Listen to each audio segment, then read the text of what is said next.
Início, vamos para a final do revezamento 4 por 100 masculino. Vale ouro. Olha o Sandro Viana aí, com o bastão, vai fazer a entrega.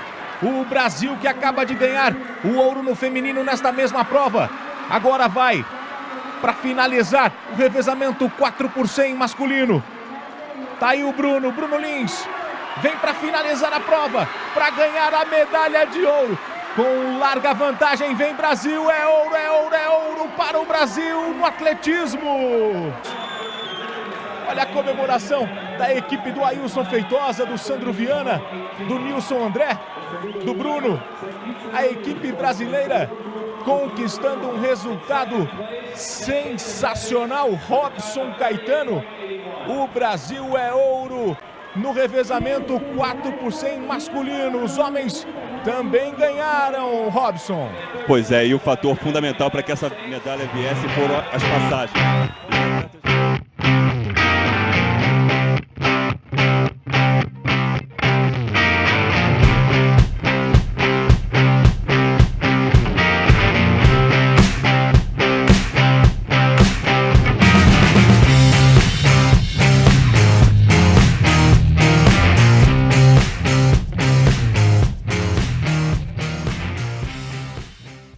Pessoas com mindset fixo impossibilitam o seu próprio desenvolvimento por acreditarem que o sucesso é determinado pelo talento e também pelo medo que possuem de fracasso.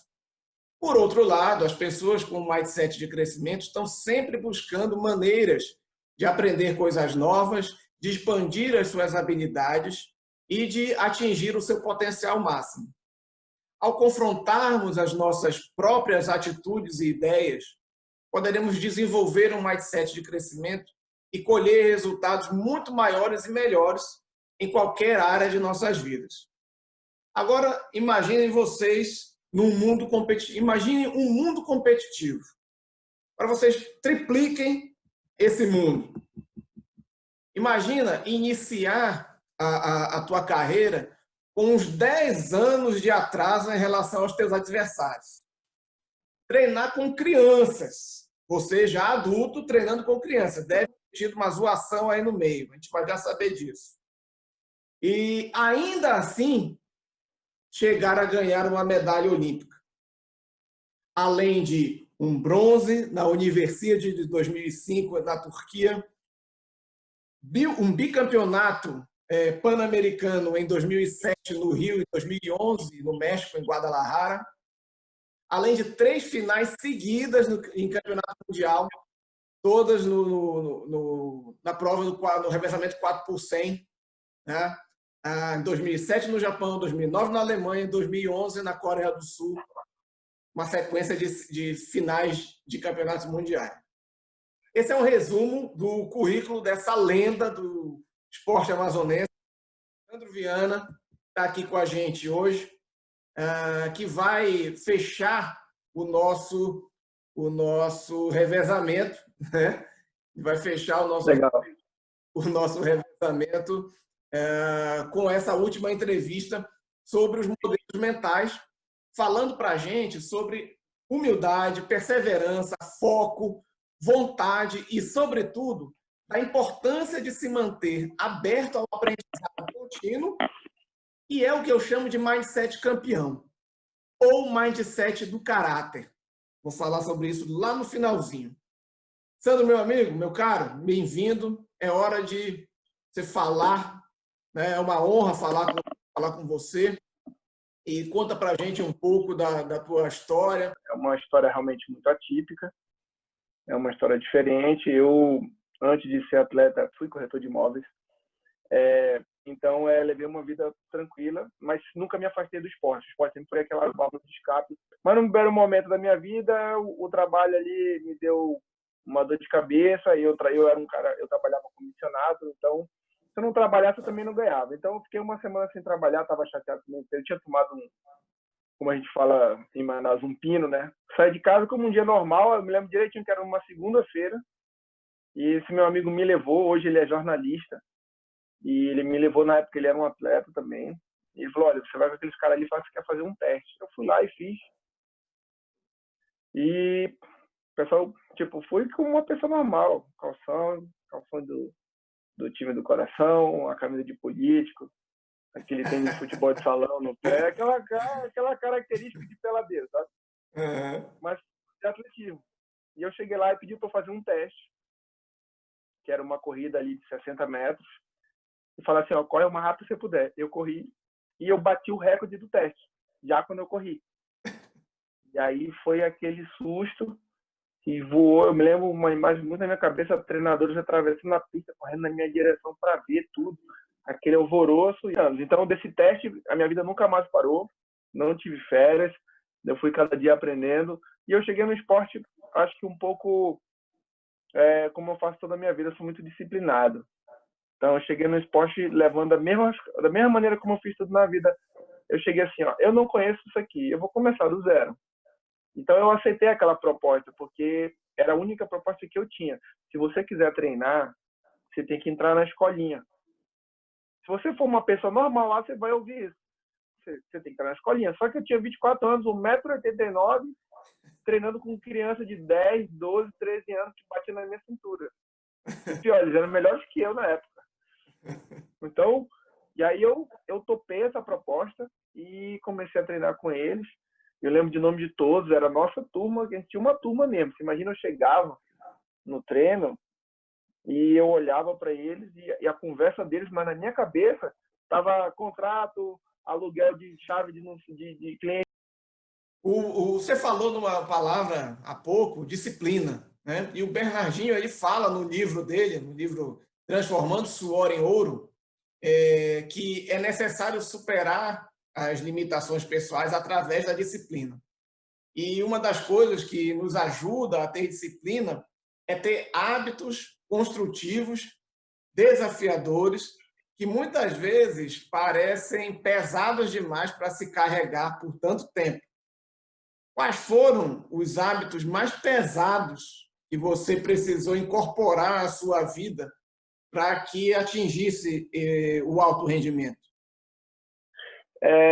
A rotina, porque o treinamento, muita gente fala, mas um atleta, vamos focar um pouco mais nessa questão olímpica.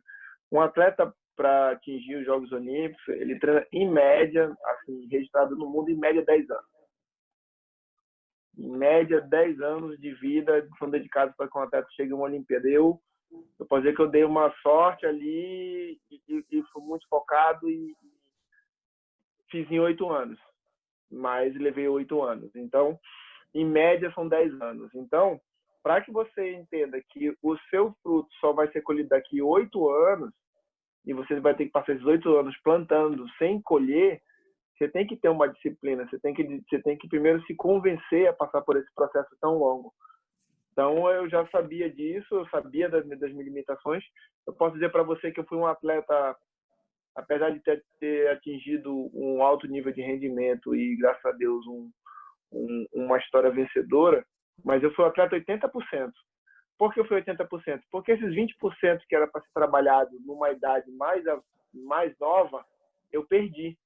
Então, é uma lapidação que eu não pude passar, eu não dava tempo. Ou eu fazia o que eu tinha que fazer quando eu tinha 14, 15 anos, ou eu já entrar, só que eu já estava no olho do furacão. Eu tive que ir fazendo e aprendendo.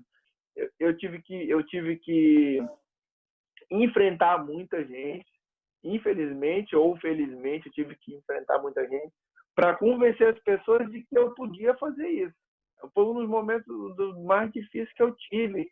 Até hoje, às vezes, eu não enfrento pessoas que eu tenho que convencer a deixar eu fazer as coisas. Por quê? Porque é tão inédito, às vezes, as coisas que eu fiz e que eu faço, que como não existe, nunca existiu, parece que também não é possível. Sim. Então, eu tive que passar muito por isso. Muitas coisas, portas aí eu abri, assim, tem muitas que eu tenho muito orgulho, mas eu conheci a realidade porque eu acabei produzindo ela mesmo com as próprias mãos, de coisas que não existiram, e eu tinha que fazer. Eu só sabia que aquilo precisava existir, aquele caminho precisava existir, aquela ferramenta. Você deve ter feito essa situação que você mencionou agora, deve ter feito você desenvolver alguma ou algumas habilidades que você achava que não levava a jeito. Teve alguma? Como é que foi que isso aconteceu? Cita uma para gente. Eu posso citar duas. Eu aprendi a falar duas línguas. Olha aí. Eu aprendi a falar duas línguas nas coxas, sem ter ido para a escola. Essa foi porque inglês e espanhol. Aprendi a falar de conviver. Porque eu comecei a competir. Primeiro eu pensei, peraí, aqui no Amazonas, o que eu posso atingir de território? Então eu competi todo o território regional e conquistei medalha nesse território. Falei, ó, aqui beleza, missão cumprida. Tipo um videogame, vou para outra fase. Fui para o âmbito nacional. Ainda fui no âmbito universitário, que está entre o regional e o nacional. Percorri todinho, beleza, missão cumprida, vou para a próxima fase. Fui para o nacional. Percorri, beleza. Quando eu competi no campeonato nacional, a gente se classifica para uma seleção brasileira, vai para um campeonato sul-americano, é uma coisa. Mas existem competições internacionais que eram importantes para esse meu processo olímpico. Só que eu já estava no nível sozinho, esse nível que a gente está falando. Eu ficava isolado. Eu não tinha essa convivência com outras pessoas que estavam passando pela mesma coisa, por causa de estar no Amazonas. Então, meio que era meu voo solo. Meu voo sempre foi muito solo. Por quê? Por estar sozinho no Amazonas fazendo uma coisa desse nível. E aí, eu comecei a ser convidado. Ou eu metia a cara e ia, porque tinha um convite, ou eu ficava esperando alguém para ir comigo.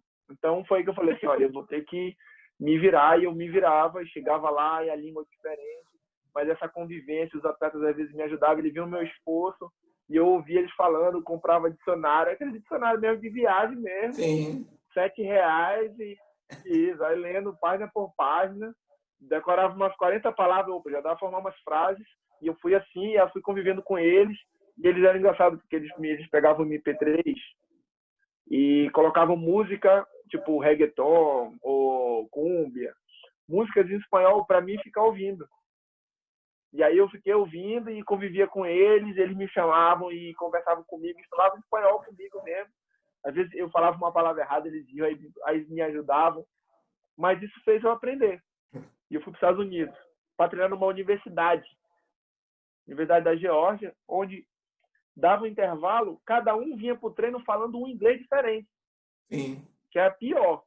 E aí sim, ali eu peguei uma peia dos 3 meses, e aí, tipo, não tinha essa de ouvir português de vez em quando, eu só ouvia inglês e mais nada. Olha só, tem uma questão aqui que eu vi também recentemente, ainda não tinha visto essa história, sobre o Phelps, né, o Michael Phelps.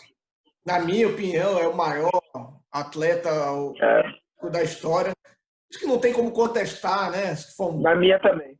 Acho que são 28 medalhas olímpicas, 28. 23 de ouro. Porra, não Sim. tem como. Então, ele chegava a fazer... E ele tem dislexia, tem um problema lá, né? E talvez por isso, né, em algumas vezes, ele já falou isso, ele tenha se dado bem no esporte, porque aquilo era uma das poucas coisas onde ele se concentrava. Então, de repente, se ele não tivesse o problema, ele não teria sido o Michael Phelps, né?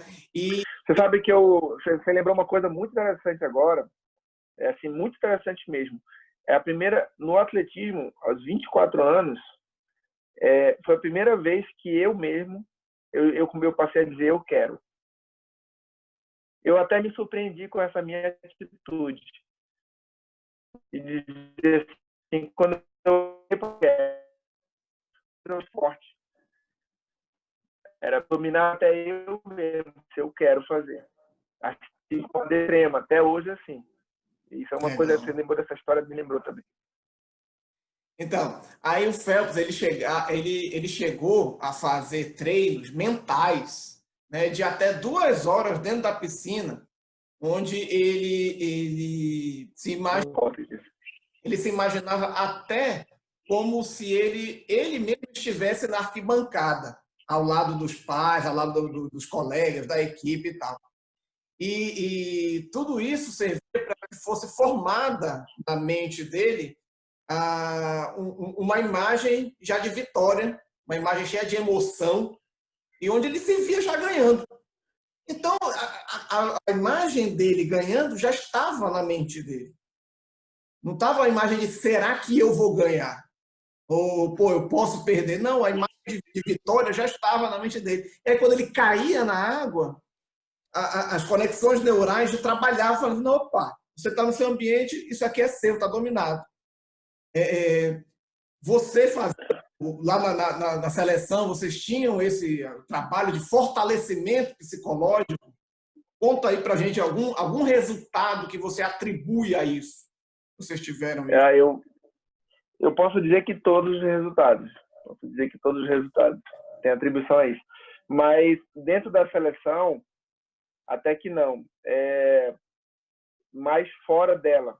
Por quê? Porque a gente conhece o processo para chegar a uma seleção e eu sabia, eu desenvolvi alguns mecanismos meus pessoais. Então, eu tenho um que é bem engraçado, é curioso. Até hoje ele funciona comigo. Eu me divido em dois, entre mente e corpo. Aí eu falo para mim mesmo, no treinamento, no dia a dia, e a minha mente vai servir o meu corpo. Tudo que ele precisar, eu vou dar. Precisa de descanso, eu dou. Ele precisa de comida, eu dou. Se precisa de suplemento, eu dou. Se precisa de treino, eu dou. Se ele precisa de treino longo, eu vou dar também. Se ele precisa de disciplina, eu dou. Se ele precisa de alongamento, eu dou. O que ele precisar, eu dou para ele, porque é o que ele está pedindo. Para quando chegar na competição, aí ele vai estar ao meu serviço. E eu vou fazer o que eu quiser. Perfeito, cara. Pô, tem que patentear isso daí. Tudo doloroso, não faz nenhum. O que tem que fazer, tem que fazer. Eu respeito, é o momento do corpo, então eu respeito. Tem que fazer dieta, tem que comer gordura, não tem que comer gordura. E evitar maravilhosa, tem que evitar comida maravilhosa. Tem que sair uma vez um dia à noite para uma festa, não vai, porque à noite tem que dormir, que no dia tem um treino forte. Então tem que respeitar o corpo, é a vez do corpo. Para que quando eu chegue na hora da competição, aí vai ser a minha vez. Eu vou cobrar a conta. A competição é o momento mais difícil que tem no esporte, longe. O momento de competição para um atleta é um momento extremamente pesado. Extremamente pesado. Ele sofre uma sobrecarga, inclusive hoje, é um dos maiores problemas que a gente tem na seleção, é esse. Às vezes a gente sabe que o atleta está 100% pronto, ele chega a 30% pronto na competição. O que aconteceu? É o momento da competição.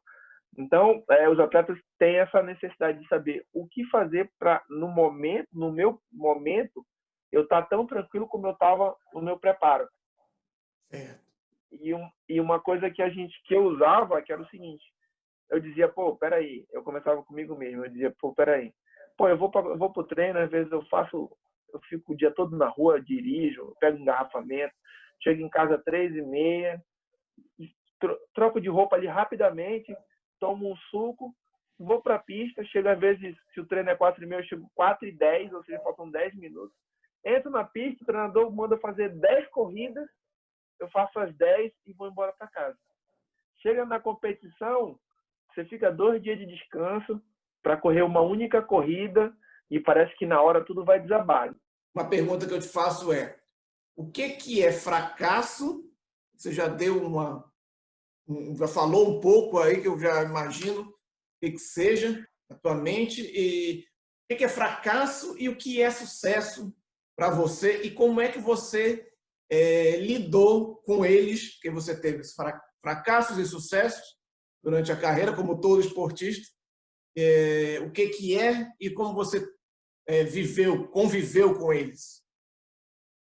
Eu considero fracasso, eu considero não tentar, a não tentativa. Essas com certeza seria um fracasso que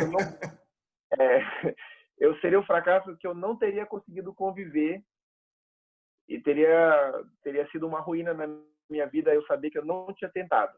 Aí então a tentativa por si só para mim é sucesso. Então quando eu eu tento uma coisa inédita para mim, uma coisa que eu nunca tentei, ou no esporte, ou na vida, e eu vejo, quando eu vou tentar, eu converso comigo e eu falo assim, eu me tiro da ilusão. Eu posso estar sonhando o mais alto possível, mas eu não dou aquele passo para a ilusão. E quando eu olho o tamanho do sonho, mas eu vejo, é incrível como eu vejo que, apesar de ser daquele tamanho, ele é possível. Espera aí. Aí começa a ficar assim, nossa, parece uma loucura. Mas, então, eu começo pequenininho, de peraí, vamos ver se é tanta loucura assim. Começa a montar e as coisas começam a aparecer e cada vez vão se tornando mais reais, até que se torna real. E quando se torna real, se torna possível de ser alcançado. Foi assim que eu fui fazendo, eu vou fazendo sempre. E fracasso, assim, se eu olhar para minha carreira para trás todinha, nem na Olimpíada eu voltaria para mexer em nada. Eu fui para 2 Olimpíadas, conquistei uma medalha. Não conquistei na outra. Mas nem na Olimpíada eu voltaria. Teria uma competição, que é uma competição que às vezes ela vem na minha mente ela vem como uma retrospectiva, meu. Parece que por nada alguma coisa fica tentando mudar. Uma única, que foi quando eu fui para o Campeonato Mundial de 2011, perdão, na Coreia. E eu saí na semifinal, fui desclassificado. Um atleta queimou, mas o sensor marcou eu e me desclassificou. E eu tava com uma corrida na minha cabeça, não era pela disputa, é porque eu tava com uma corrida na minha cabeça que eu sonhei muito tempo fazer e eu tava pronto. E parece que essa obra de arte ela ficou suspensa na minha cabeça quando ela quer sair. Foi em 2011. Caramba. Então, às vezes, eu viajo para aquele dia e eu refaço, eu vejo coisas lindas. E é tudo por causa da corrida. Eu consigo até me imaginar que eu ia chegar entre o 5º e o 4º lugar e eu fico feliz de saber disso. Então, tipo, é um momento assim que eu perdi de viver. Não tinha nada a ver com resultado, se eu ia ganhar, se eu ia perder, não. É só que eu perdi de viver aquele momento. Isso aí é a única coisa que no momento ali, eu acerto aquele gênio da lâmpada, se pregasse, não, eu faria. Mas eu acho que o fracasso, principalmente para mim, está em não tentar, com certeza. Minha gente, lembra quando eu falei lá no começo sobre o mindset campeão, que eu chamo de mindset do caráter? É por causa disso. Ter caráter é ter a coragem de se autoanalisar, reconhecer suas qualidades, mas sem soberba, ser humilde e reconhecer as suas falhas, perdoar-se e seguir, mesmo frente à maior adversidade da sua vida. Como diz o maior jogador de basquete de todos os tempos, a solidez mental e o coração são muito mais fortes do que algumas vantagens físicas que se possa ter. O sucesso vem da mente. Isso foi Michael Jordan. Então, gente, a todos que participaram, apoiaram e dedicaram alguns minutos das suas vidas para assistir, mesmo que um trecho de qualquer um desses bate-papos que a gente fez nas últimas semanas, eu agradeço demais. Foram feitos com muita dedicação, com horas de estudo e pesquisa, e, acima de tudo, com a melhor das intenções, a de ajudar a expandir a sua consciência na direção do sucesso. E o sucesso, seja lá o que isso signifique para você, ele começa dentro da sua mente, atravessa o coração e se expande ao infinito. Gente, muito obrigado. Sandro, não poderia ter fechado de melhor maneira, com a melhor energia, com essa aula que você passou, deu para a gente aqui de humildade, de foco, de perseverança e de felicidade com aquilo que a vida te trouxe, meu irmão. Muito obrigado. Eu que agradeço, obrigado a todos. Obrigado mesmo pelo convite, a conversa foi show de bola aí, ó. Tô aqui, pô, arrepiado aqui. Foi legal demais, é muito bom a gente estar podendo compartilhar tudo que a gente viveu. Valeu mesmo. Valeu. Gente, então fica ligado aí no canal da Statera, YouTube, Instagram, Facebook. Já já a gente vai editar e postar a entrevista com o Sandro de hoje e a entrevista com o Durval e o Rafael que eu gravei ontem, beleza? Até a próxima e a gente se vê. Abraço, Sandro. Um abraço, tchau, tchau. Tchau, tchau. São Cristóvão e Neves correndo na raia de número 1. E fecha com o Kim Collins, campeão mundial em 2003. Kim Collins vai ser o fechador.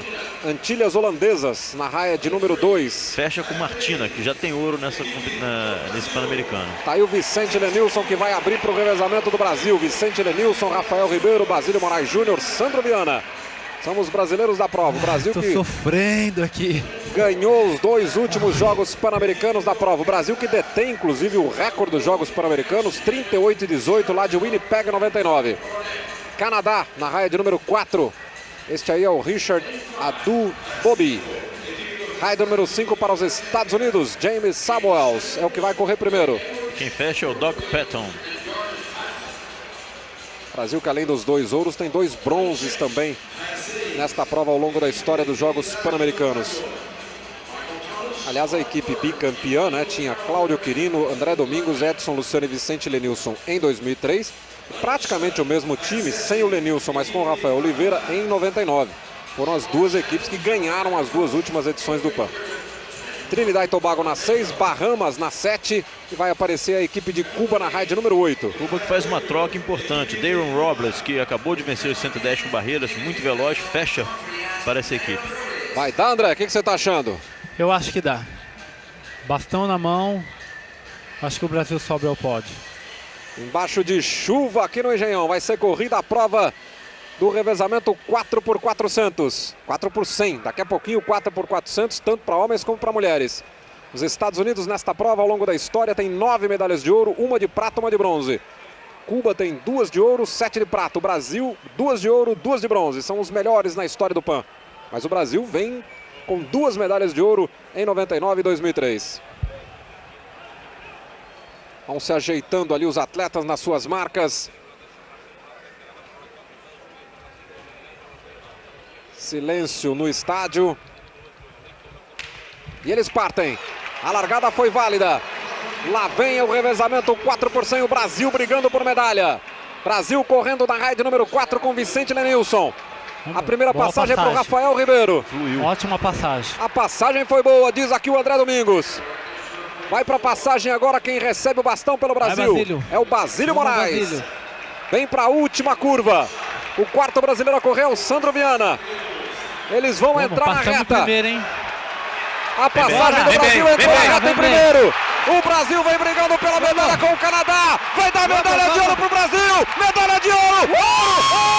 Ouro para o Brasil. Medalha de ouro para o Brasil. O Brasil é tricampeão dos Pan-Americanos. Brasil, medalha de ouro no revezamento. 38 e 81 foi a marca do Brasil. Canadá, medalha de prata. Estados Unidos com bronze. Brasil, medalha de ouro, levantando o Estádio Olímpico João Avelange. Espetacular, o Brasil é ouro, o Brasil é ouro. André Domingos, pode falar da sua emoção, André. Maravilhoso, parabéns, os meninos merecem, parabenizar o Jaime Neto também. Tá aí o que fez um choro trabalho do Sandro. maravilhoso durante todo esse tempo. E somos tricampeões, Milton, tricampeões. A festa do André Domingos, estou aqui ao lado do Robson Caetano, que também faz festa, que faz parte dessa história veloz do Brasil. Walter Nogueira, que prova foi essa? Que prova sensacional, gostei demais da passagem do Basílio para o Sandro e a arrancada do Sandro Viana aqui no final. Me lembrou a arrancada de Claudinei Quirino no revezamento do 4x100 em Sydney. Foi simplesmente sensacional. E deu para ver ali que os canadenses se atrapalharam também na última troca de bastão. Mas o Sandro veio para fechar, para sair vibrando. Tá em pé a torcida no Estádio Olímpico. O torcedor faz festa no Engenhão. Sandro já vinha comemorando. Canadá em segundo.